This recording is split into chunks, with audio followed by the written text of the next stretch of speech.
Hello, everyone, and welcome to this July 30th episode at Carbonetic.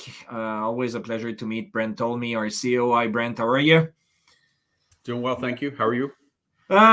Disappointed, a bit sad. I remember good memories of mine where, coming from the East, Brent, I was visiting the west part of the country for the first time in my life. And I had the opportunity to drive the Glacier Highway with my motorcycle and go to Jasper and see the beauty of all the animals going out on the sunset. Right after dinner, it was a little bit cooler, so the animals were getting out of the forest and started chewing her, like grass and everything around town. And well, now we've heard that Jasper has been 30% destroyed by a forest fire in the last few days. The second component of what I wanted to share with all of you guys today, before asking for your comment, Brent, is how many times for 4 years now we've been working together as Carbonetic co-founders and partners and friends. How many times you pitched actually the company to potential investors or potential buyers, and we mentioned to them how the issue which was happening actually in the Banff Jasper Park, regarding the dry forest, regarding the amount of trees which were dead because of the pine beetle, especially the pine beetle, if I'm not mistaken, and you can correct me if I'm wrong on this. But anyway, that said, 4 years that we were discussing the risk, and now we know for a fact that it happened. So what's your take before we go with follow questions? Yeah, sad day for sure. I've spent a lot of time in Jasper. As you're aware, we own just adjacent to, in between the national park and the provincial park in Alberta in Canmore. It's a place we spend a lot of time in. I travel through Jasper half a dozen times a year. Was on the Columbia Icefields Highway, back in the spring, and through Jasper in the winter. So spent a lot of time there, camped there, enjoyed recreating there, both on the BC side and the Alberta side, through Mount Robson. And what we've noticed is, and we've been saying for years, unfortunately, is that there was a trend with the mountain pine beetle epidemic heading towards Canada's national parks. And if you can think about BC and Alberta, the border between the two provinces really is the Rocky Mountains. And on one side, we have several national parks going into Alberta in the south, down on Highway 1, and then of course up north, Highway 16, through provincial park Mount Robson, and then into Jasper National Park on Highway 16. So the southern route and the northern route.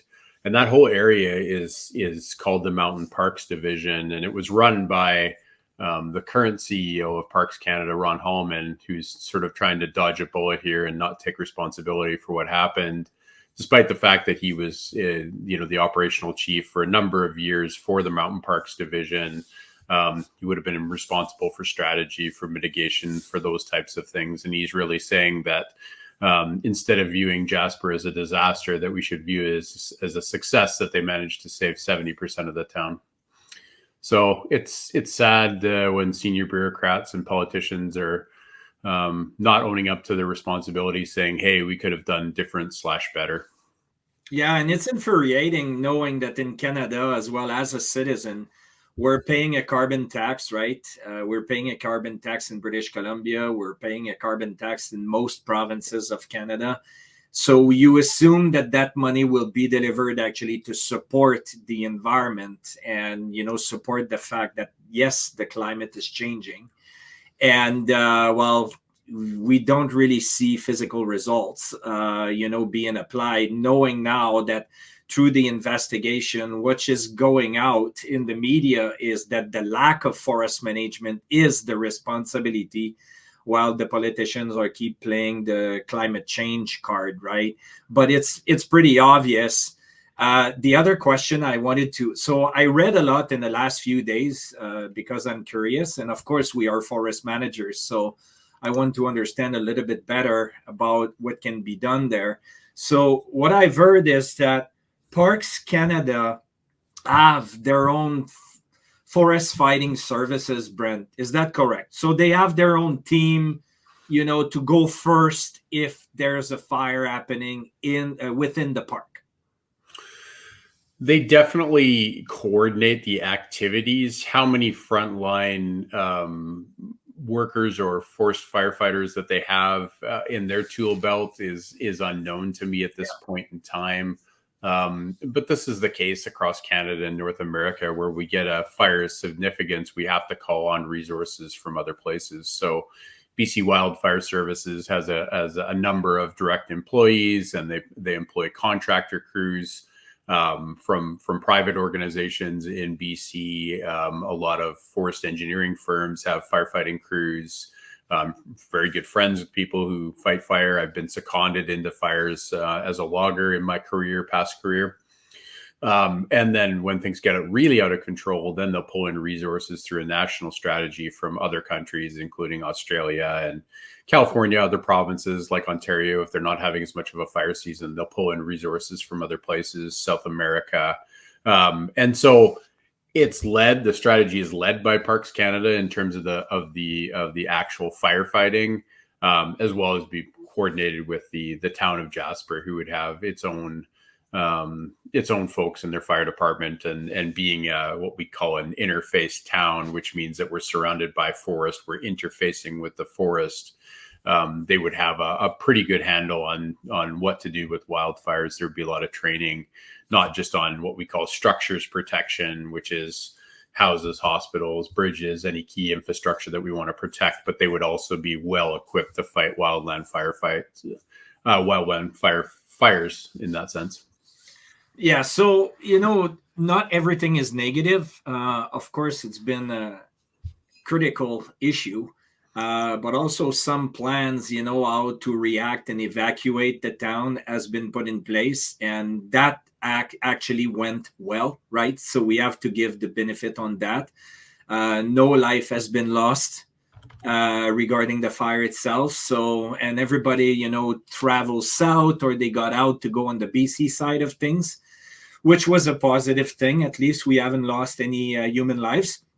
But the other thing is pretty frustrating, Brent, is the fact that back in 2003, we had one of the biggest fire in British Columbia, here in Kelowna, where I live. 20 years later, which is last year, fresh in our memories, right? Especially that I was there.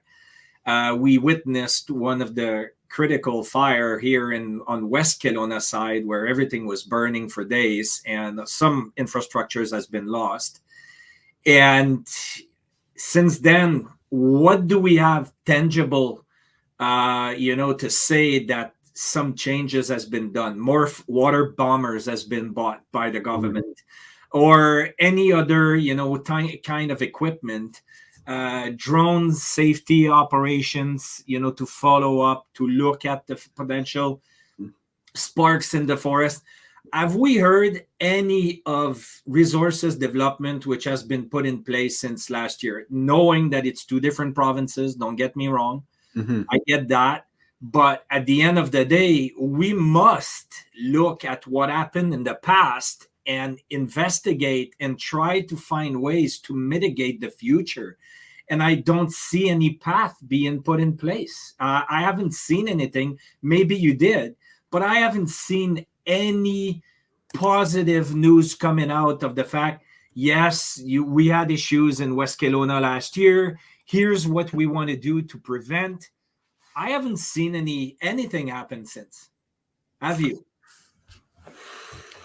Yeah, West Kelowna wildfire, that occurred in 2003, and you're exactly right. 20 years later, a similar event occurred with the loss of hundreds of homes in Kelowna, and just a great tragedy.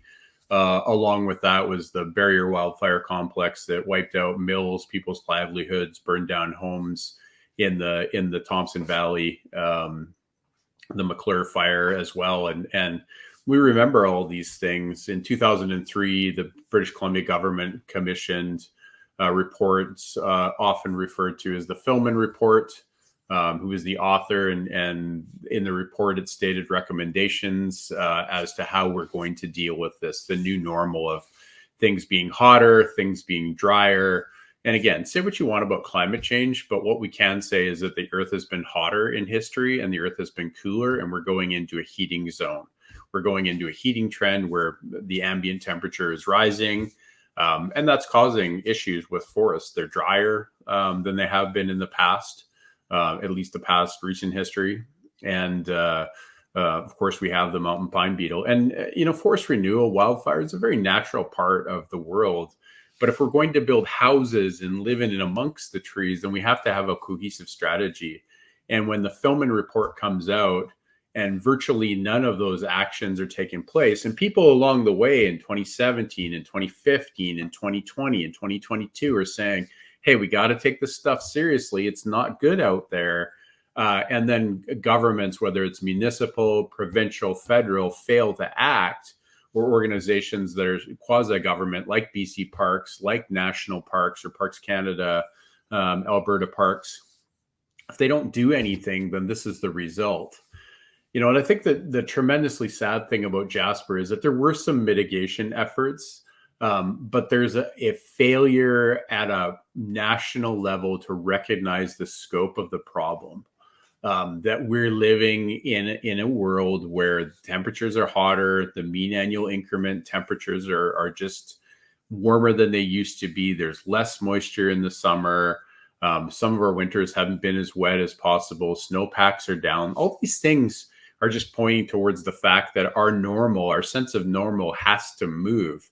And if we're going to effectively protect places like Jasper, like Banff, like Canmore, like any of the myriad towns that are in the forest, doesn't matter if you're in Prince Albert, Saskatchewan, or in on Vancouver Island, or up the coast in Whitehorse, or look at the wholesale evacuation of Yellowknife last year.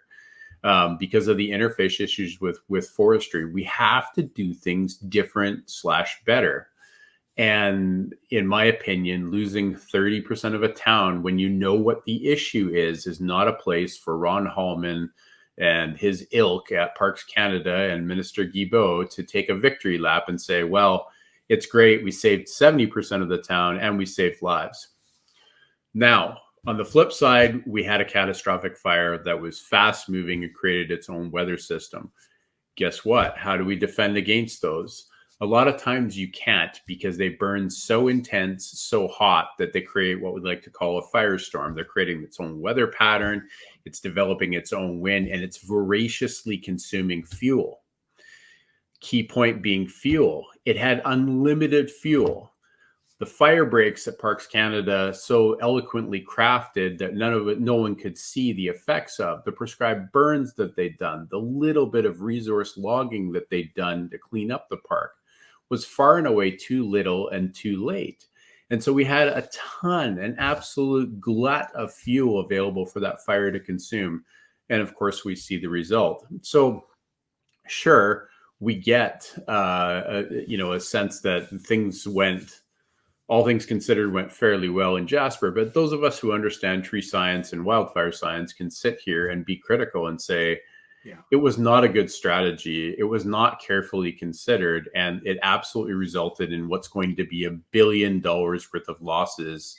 We're talking $700 million in insurance claims already from 300 some odd properties. 300 properties is 300 homes. That's 300 losses of livelihood in a family situation. That's multiple tens of thousands of visitors internationally that are leaving Jasper, who don't trust Canada anymore at their word. And we've such a black mark reputationally around the world already that supposedly this thin wildfire strategy that was supposed to be able to enhance or save Jasper, that didn't work. Well, if I'm a tourist who saved their money to come tour the beauty of Canada, am I really going to trust that they got it right this time? Or am I going to put my money into another jurisdiction? And so all of this has consequences, not only from a carbon perspective, but also just trusting what Canada says and what we actually do. Yeah, you mentioned, the tourist part of it. At this time of the season, this is where their economy is running on, right? And it has a massive impact. I was curious, as you know, I'm a very passionate mountain biker, and Valemount is one of the area I really like going biking on my holidays. And Valemount is pretty close to Jasper. It's probably around 150 kilometers away on the British Columbia side.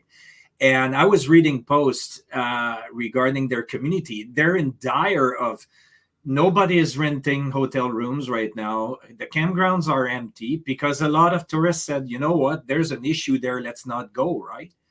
And that was something which could have been, if not prevented, it could have been reduced as a negative impact. So from there, with your experience as a forest manager, Brent, what's the next step? I mean, like, okay, so Jasper lost 30% of his infrastructures, house and building. The forest has been burned around. What do you do from there? You plan for reforestation, planting new trees. What comes to mind? You have to clean up the dead trees first, to create biomass. It's just to educate the people watching the video. What's the next step after such event? Yeah, it's analysis. And so we have the mountain pine beetle moving towards Parks Canada, the whole mountain park jurisdiction, right from the border of the US all the way up through the Rocky Mountain Trench past Jasper. So it's that whole area that needs to be addressed, not just Jasper after the fact. Jasper is actually going to be fairly resilient for a bit because most of the fuel has been chopped up. But here's the problem: scar-fired trees will die and they need to be consumed some way. And so now there has to be this sort of come to Jesus moment where Parks Canada will have to look at it and say, are we going to leave these dead standing trees, which they have in the past, i.e. the mountain pine beetle trees that were dead, that they've known about for 30 plus years. And we're going to get serious and actually take that forest down and try to turn it into something like sustainable fuels, like supplying the mill in Hinton so it can create jobs and contribute to the building of houses across Canada, of which we're short millions, or are they just going to sit on their hands?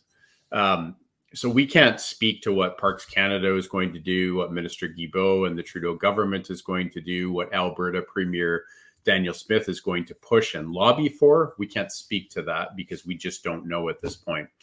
What we can say from a good forestry perspective is that the forest should be cleaned up, which means removing all the dead and down burned trees and very quickly replanting that entire area with mixed subboreal species, including spruce, pine, and a large contingent of deciduous trees. And that's because you can nearly pour diesel fuel on a deciduous tree and it's hard to get it to burn. And if you look at the images of what's left of the town of Jasper, a lot of the trees that are still standing and actually look all right are deciduous trees. So that's your broadleaf maples, that's your poplars or trembling aspens, as we would call it. So those are interchangeable. Certainly cottonwood which is fast growing and reestablishes itself. So we can actually start to harden the community, and then looking at different spacing so that we don't have an over densification, because a lot of those trees are going to want to naturally reseed and they're going to come back very, very thick. So to the point where ungulates, so deer, caribou, moose, they actually have trouble getting through those forests after a few decades because they're so thick. So we're going to want to see a concerted effort to use the absolute best techniques in forest management to clean up the issue, get it to a bare landscape, save what you can, thin out what you can, and get new trees into the ground. And Jasper should have a very significant fuel buffer, whereby which, and it doesn't have to be immediately against the town, but step back every few kilometers, a nice big fuel break that's planted with deciduous trees that will consume carbon, that will sequester carbon, pulling it out of the air, and will help to slow any of those fast moving fires, because when they hit a purely deciduous forest, they just don't have the same oomph that they would burning dead spruce trees that haven't been managed.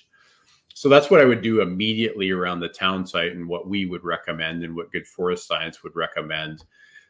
But also, one step further, we need to then look at the forests that were unburned that still have these massively catastrophic fuel issues in the form of dead mountain pine beetle killed trees, dead spruce trees, things that need to come down. And so you need to start to thin out the fuel load in those areas too. And honestly, the way that pays the quickest, fastest is to permit it and to work with the local mills, i.e., West Fraser, which is in Hinton, as well as the folks in the BC border that are absolutely willing to buy that fiber, particularly the whitewood, and start to chunk it down and come up with a strategic plan to patchwork together. And we can do that by saying, okay, we're going to take this patch this year and we're going to try to buffer it so that you can still see green trees and leave nice stream coverage, leave good riparian setback zones from streams, from key wildlife corridors.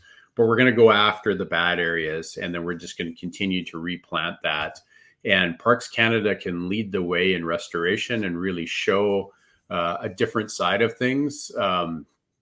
And I'm hopeful that they will. I suspect they won't. I suspect they'll just leave it, which will be terribly unfortunate. But now is a time where they could actually flag change, and then to carry on that process all the way down the Rocky Mountains right through to the border with the U.S. Yeah, from our past experience, we can suspect it's going to stay the way it is. If I look right now, I walked my dogs like a week ago on the West Kelowna side where it burnt, and everything is still untouched since the fire. The dead trees are still standing. It's a closed area because it's dangerous. Trees can fall at any moment, right? They're dead. And we haven't seen, once again, any different kind of sign of management coming. And it's been a year. So sadly, and last questions before we end the video today, Brent. So one thing, what is actually the window of opportunity to reforest? Because at some point, if you don't touch anything and you leave it as is, you're going to have a massive growth of weeds. And I'm pretty sure that at some point you cannot reforest when you already have a growth of weeds and bad stuff, right? So what's the time frame window where you have a forest fire and you can manage and plant trees and secure trees to be able to grow in the future? Yeah, I think that's a very important point. There is a window. The best time to extract and obviously to have the least amount of risk in harvesting in that climate is the winter when the ground's frozen. That's the best time to go in and start to really mitigate. And there's clearly enough time. Right now it's late July. In 2 months, they could have contracts out. I'm sure that every forestry company would have a keen interest in supporting a crown jewel park like Jasper to get ready for the spring planting season. And if the federal government's serious, there are logging contractors that will move mountains. And I know that the good folks at West Fraser, at Canfor, the different carriers or the different mills rather in Prince George would look at that if it was subsidized fiber to chew that up into boards for houses. Carrier mills, as well as other Prince George-based mills. Not sure if the Tolko folks would get involved or Gorman's, but lots of mills out there that would be willing to support this by actually buying the timber. So it would be a cash neutral activity.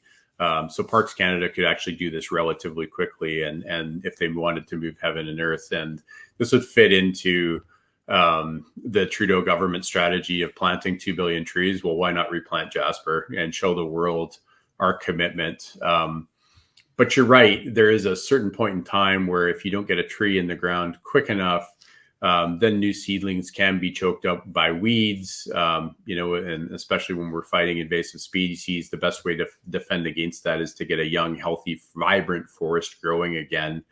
So that in 20 years, that landscape, instead of looking like a moonscape, actually looks like a very nice managed forest. And when I say managed, I don't mean managed in the sense that it looks like a plantation, but a naturally managed forest that is spaced, thinned, fire resilient. Obviously, with new trees, there's not as much fuel and they're quite live and they've retained a lot of moisture. And so they're more resilient towards wildfires.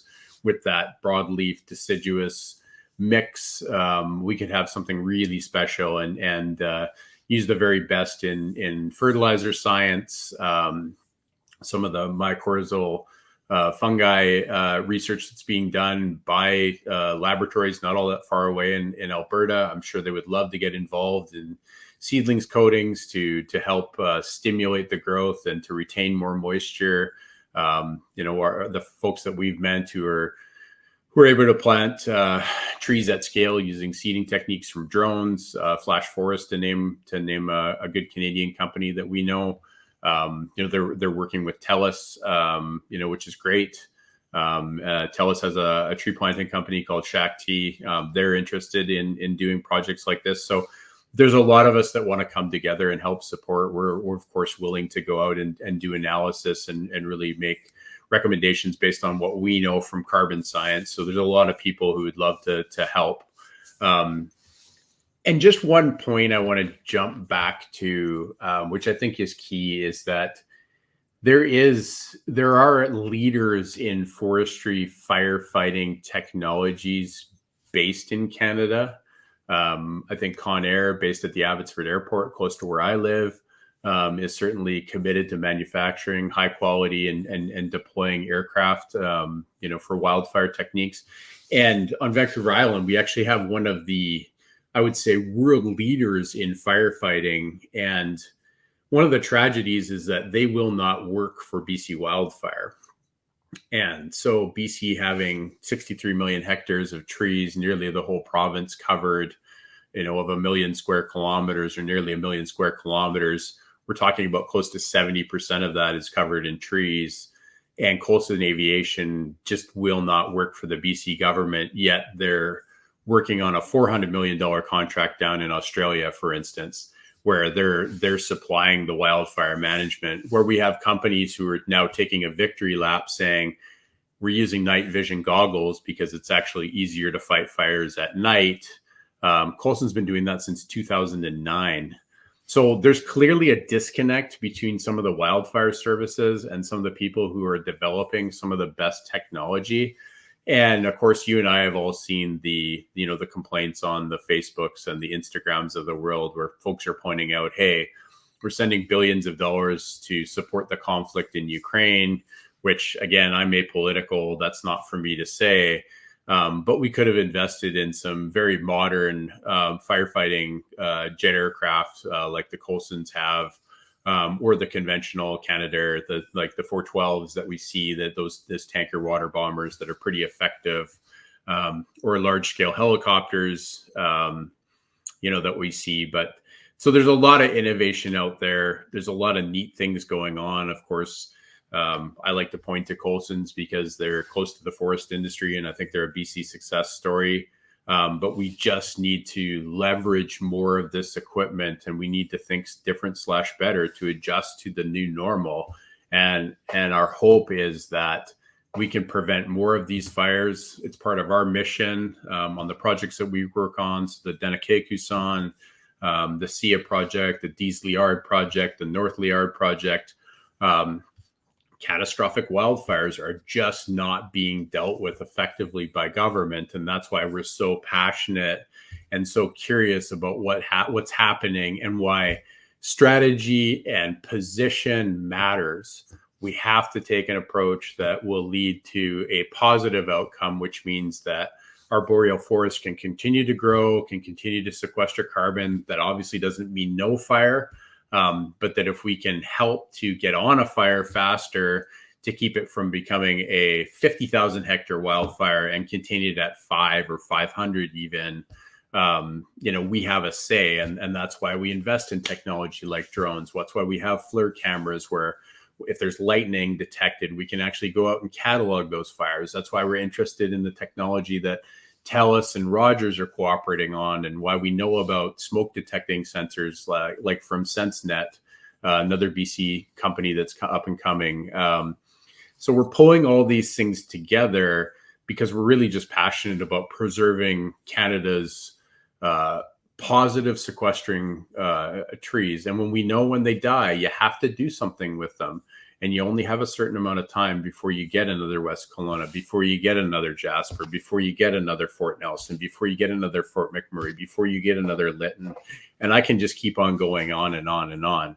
And the thing about us is that we don't forget, 2003, the Barrier Complex, the Kelowna Complex, but there's been myriad fires before and since. And those are all unique tragedies. I drive often through Monty Creek and see the devastation that was caused there.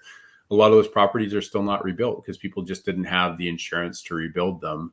And so we want to be really concerned and just keep on this mission of let's keep the trees healthy, let's keep them sequestering, and let's try to hold our politicians' feet to the fire to come up with better policy, because clearly you can't take a victory lap when you've caused or let cause $700 million worth of damage just on an insurance basis alone, let alone the effects and the negative effects as we're talking about, bringing tourists to Canada and showing what our crown jewel resources now look like, which are unmanaged and dangerous. Yeah, it is one of the most important assets we have as a country, and we're not even taking care of it. I think that it's the perfect analogy, right?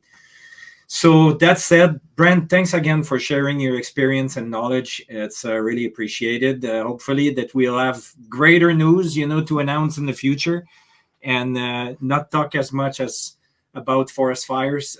But hey, that's the reality that we are going through right now, especially in the west side of Canada. The season is not over. It's just beginning of August. Many other things can happen, but we cross our fingers that these kind of events at some point will shake the trees down to its core, and we'll be able actually to do something about it. So thanks again, everyone, for watching. If not done already, visit our website so you can get actually our pitch deck and get to know a little bit more about us. If not, you can follow us as well on LinkedIn. See you next for the future videos coming. Bye, Brent. See you.